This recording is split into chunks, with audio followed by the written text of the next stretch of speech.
Blessings, namaste, and love everyone. I am spiritualist, psychic, astrologer, and medium Ray Sette.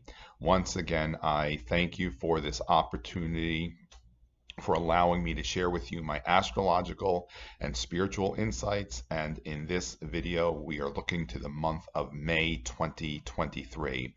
I'm creating this video at the mystical moon. I'm in Bonita Springs today. I've been here for 2 weeks now. I still have a few more days of client sessions, and I am always very thankful and grateful for everyone who comes to see me privately. These exchanges are absolutely wonderful. And, during these most turbulent times, if you will, when we can come together this way and inspire and empower each other, this is really why we pursue what it is that we pursue, to empower each other and to help assist and keep each other in a very, very good place. And when we lift each other, when we lift ourselves and then we lift each other vibrationally, certainly we are contributing those elevated vibrations to the entirety of humanity and our planet.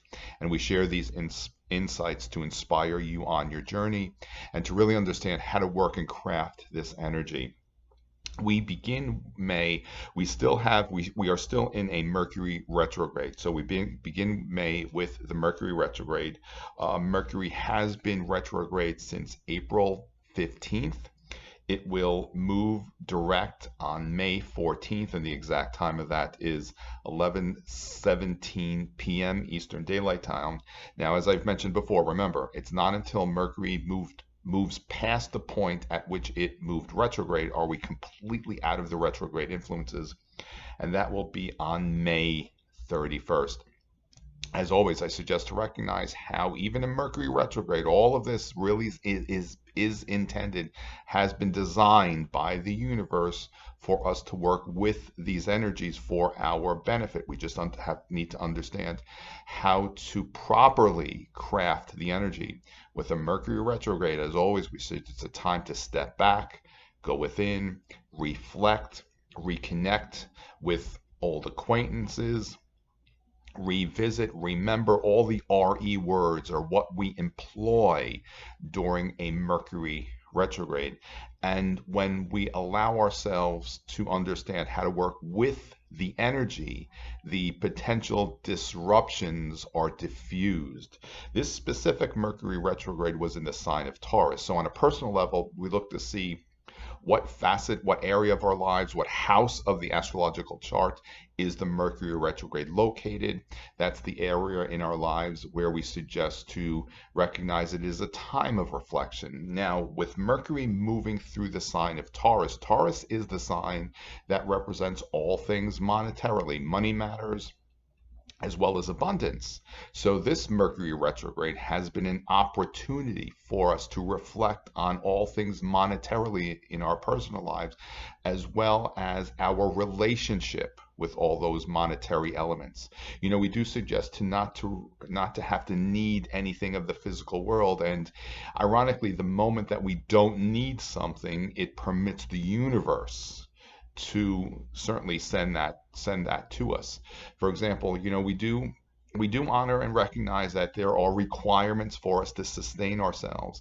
But when we really allow ourselves to recognize that every one of us is deserving of all the blessings that the universe chooses to share with us, it permits the universe to share with us those blessings. It's when we don't feel that we deserve, or for whatever reason, we're not allowing ourselves to receive Mercury retrograde, it's also a time to receive the blessings of all the intentions that you have set in motion. So this Mercury retrograde, as I said, has been a time to reflect on all monetary matters, our personal relationships with money, and if there is any discord, any imbalances in those matters, Certainly allow spirit to guide you how to correct all of that.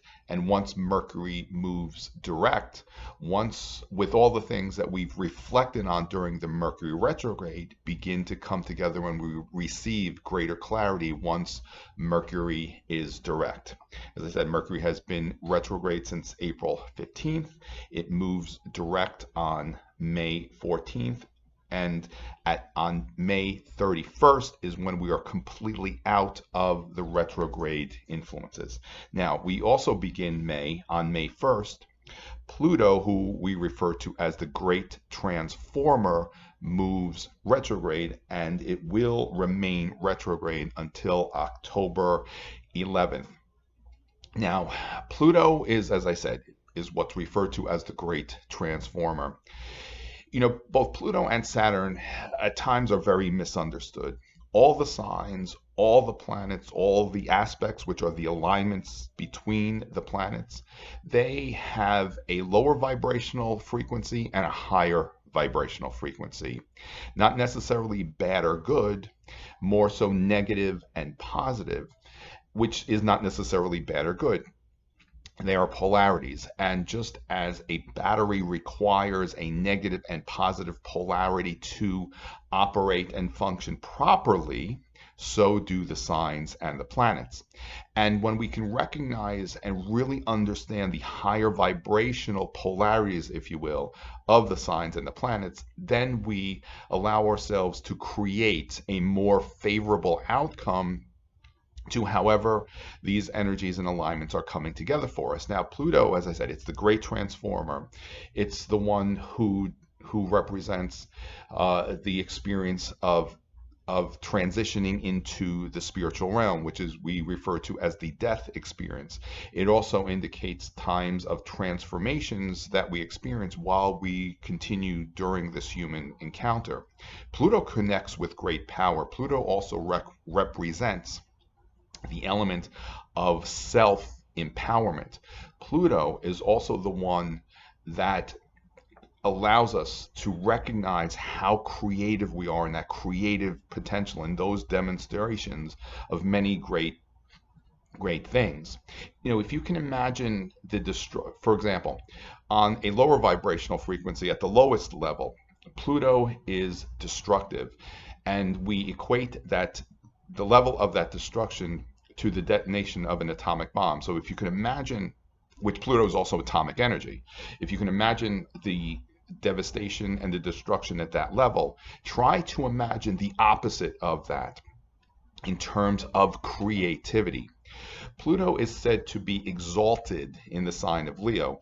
When a planet is placed in what is known as its exaltation, that's where it has the ability to demonstrate its greatest potential. And being placed in Leo, because Leo is the sign that represents the sign that most represents creativity, the creative process. It represents conception and where creativity begins. That I've always said that every one of us has a creative potential, and creativity isn't specific to only art and music. Creativity is multifaceted. Pluto also provides us the opportunity to really to recognize our ability and our level of creativity. And really, it's again dependent upon where it is placed in our charts, where it's transiting in our charts. It's the area in our lives that is experiencing the greatest transformation, which permits us to recognize how we are creative being. Pluto dissolves. It strips away what doesn't serve a purpose for us. Now, many have heard how Pluto has changed signs. Now, Pluto has moved into the sign of Aquarius. However, it will be returning, dipping back into Capricorn. Pluto will not fully be in Aquarius until January 21st of 2024. As I said, wherever Pluto transits, it transforms. In the sign of Capricorn, it's transformed authority structures like government, religion, and it's dissolved and crumbled away what doesn't serve a purpose for the all of humanity.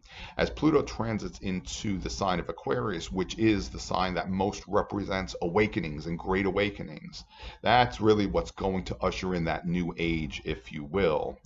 You see, it dips back into the previous sign just to finish up whatever work it needed to be done so that it can continue moving forward on its next journey. And during a Pluto retrograde, it's a time for us to really remember that level of creativity that we all have the ability to demonstrate, as well as to remember the power, that light, if you will, that's within ourselves, and to fortify the elements of self-empowerment. Those are all Pluto qualities, the high vibrational Pluto qualities. A lower vibrational Pluto element or demonstration is when another disempowers someone. Like, for example, when a dictator disempowers nations. That's the lowest demonstration of the Pluto qualities. Another positive demonstration is when the massive get together, empower themselves, and empower nations, and when the people take back their power, which, since I've spoken of in past videos and writings, that specifically since 2013, every one of us on a personal level was being offered the opportunity to really to know your power. And I always say, when we know our power, to really recognize that power from a place of love and humility and not ego and greed.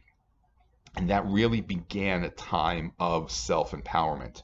What I suggest during this Pluto retrograde is reflect on the element of self-empowerment within yourself, and just allow that quality to fortify and just rejuvenate and regenerate during this Pluto retrograde. The retrograde time is an opportunity for the planet to regenerate some of its greatest qualities and to dissolve some of the lower vibrational frequencies of that sign or planet, excuse me. Now, on May 5th, we have a lunar eclipse. Now, a lunar eclipse, the lunar eclipse, it's a full moon, but it's an intensified, much more concentrated energy formation.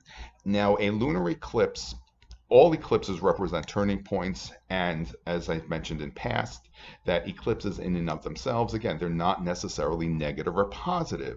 It's all based upon whatever it is that we've set in motion energetically up until that event. Now, a lunar eclipse, it's a full moon.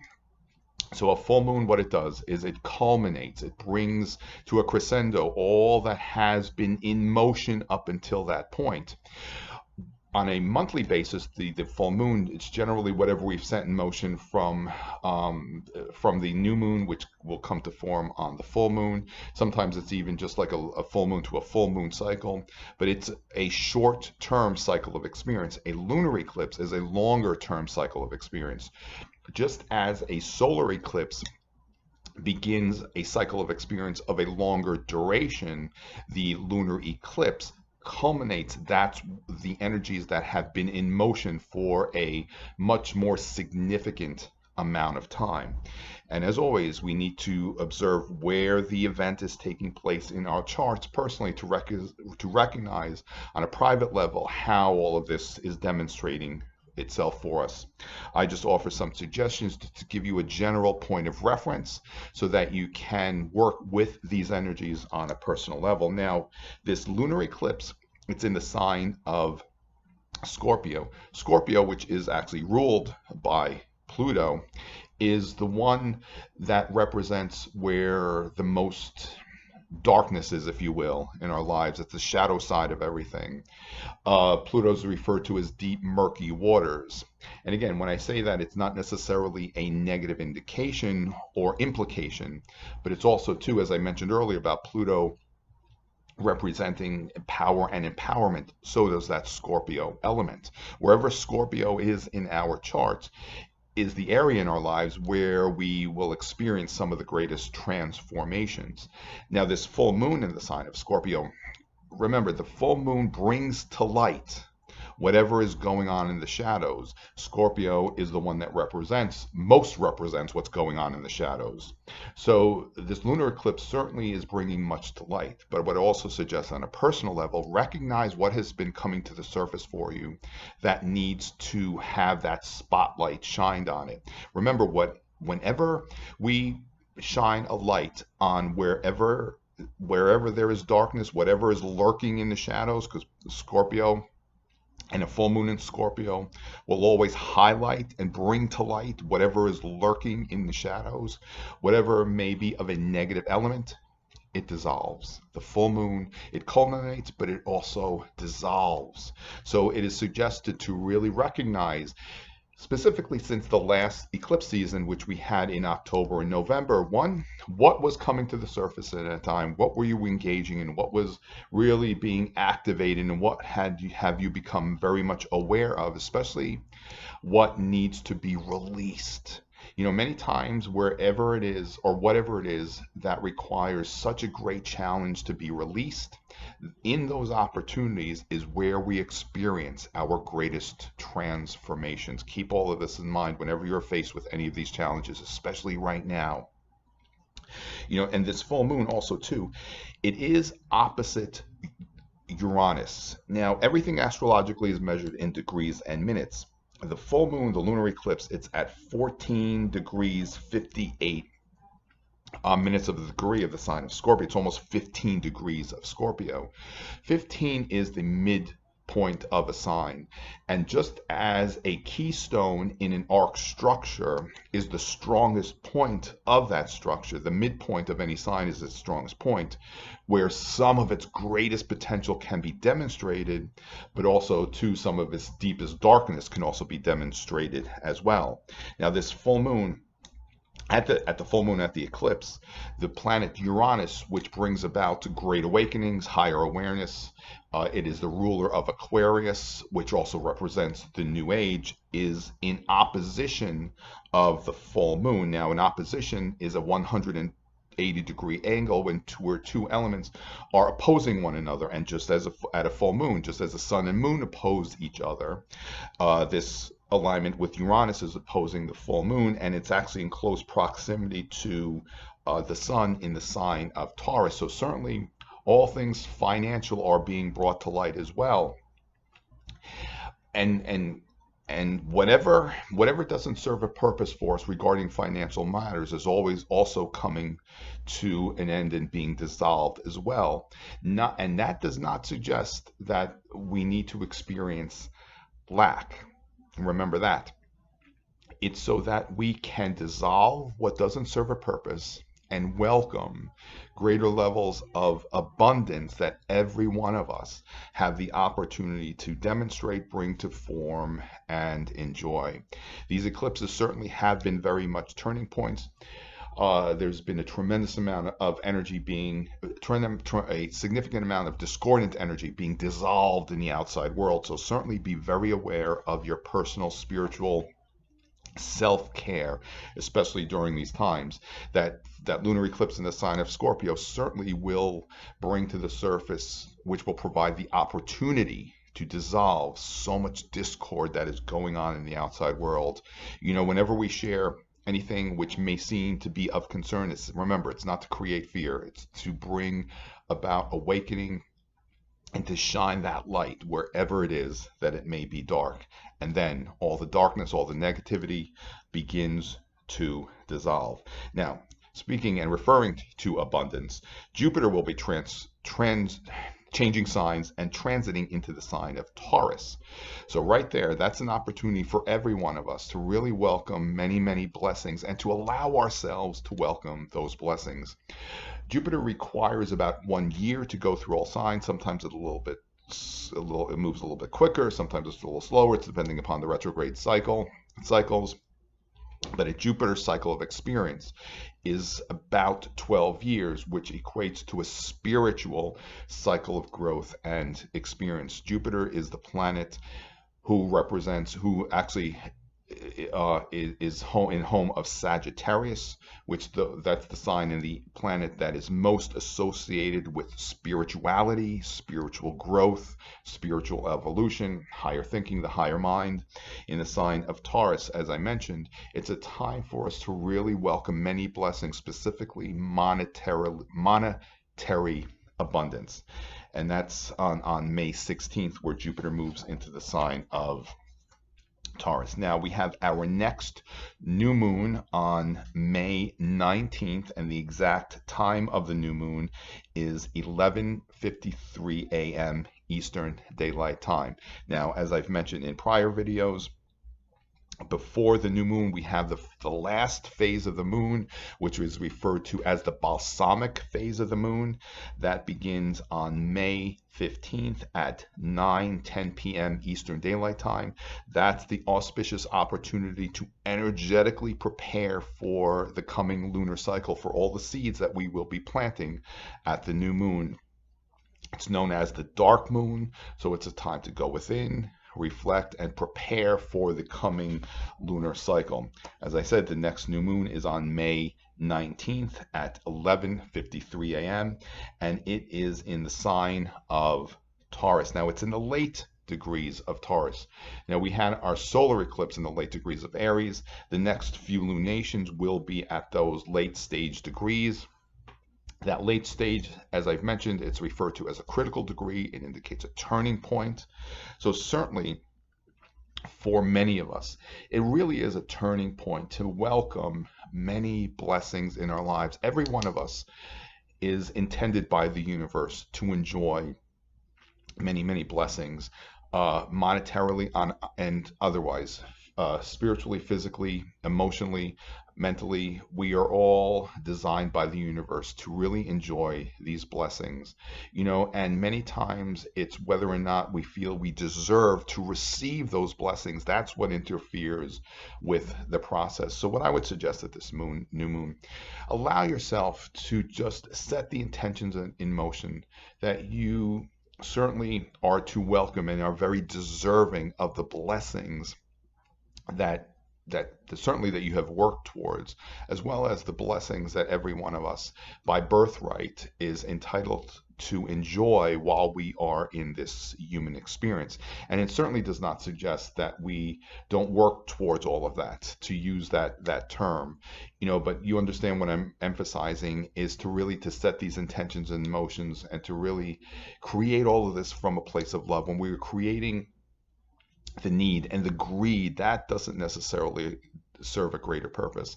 And when we are creating it all from a place of love, then certainly we receive many blessings and we share those blessings and return them to the all of creation, to the all of humanity.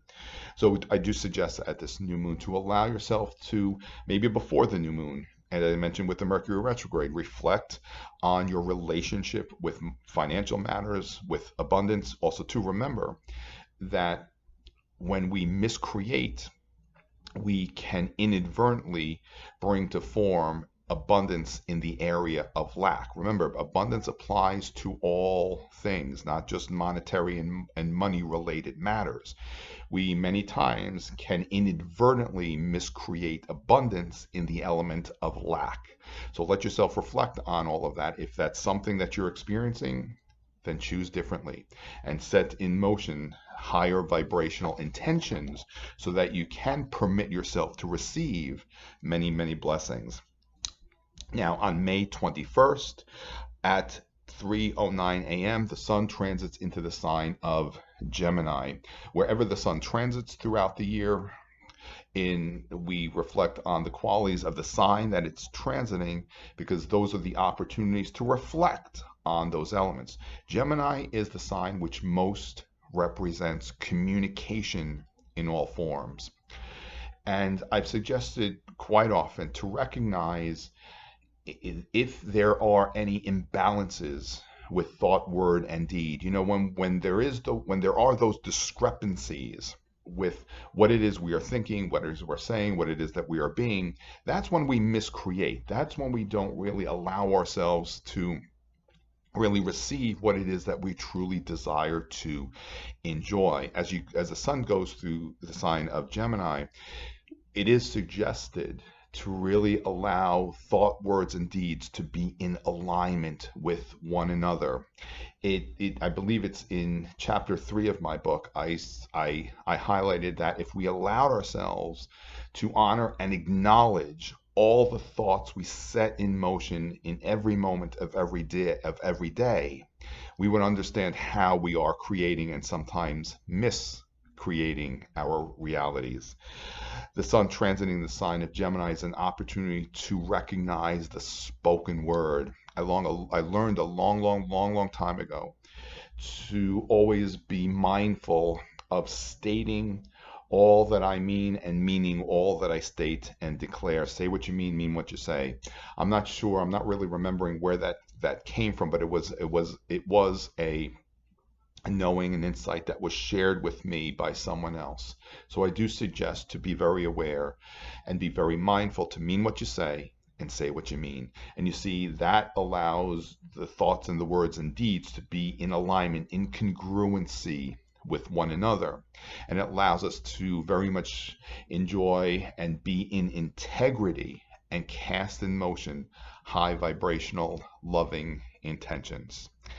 Once again, everyone, I am spiritualist, psychic, astrologer, and medium, Ray Sette. I thank you for this opportunity. This is a very brief opportunity to share with you some of the many astrological alignments that take place during a given time, to share with you my spiritual insights. I've been enjoying many blessings while I'm here at the mystical moon. I will be returning in November. I already have those dates dedicated because of the busyness of my schedule. It is necessary for me to look ahead. You know, being an astrologer, being an intuitive, part of our profession is to look ahead, to look to the future. And one of the sayings that I shared a long time ago was to look to the future, and that the future is now. In this moment of now, we are creating the future. But also, we do suggest to be very mindful to be in the present. Yes, you know, we inspire to look ahead and to set those intentions in motion. And with that, be in the moment, be very present, honor the many blessings that are already around you, be in a place of gratitude. And wherever it is that you go, generate that intention and the many blessings of love. Stay in the light, and we will see each other once again very soon. Namaste.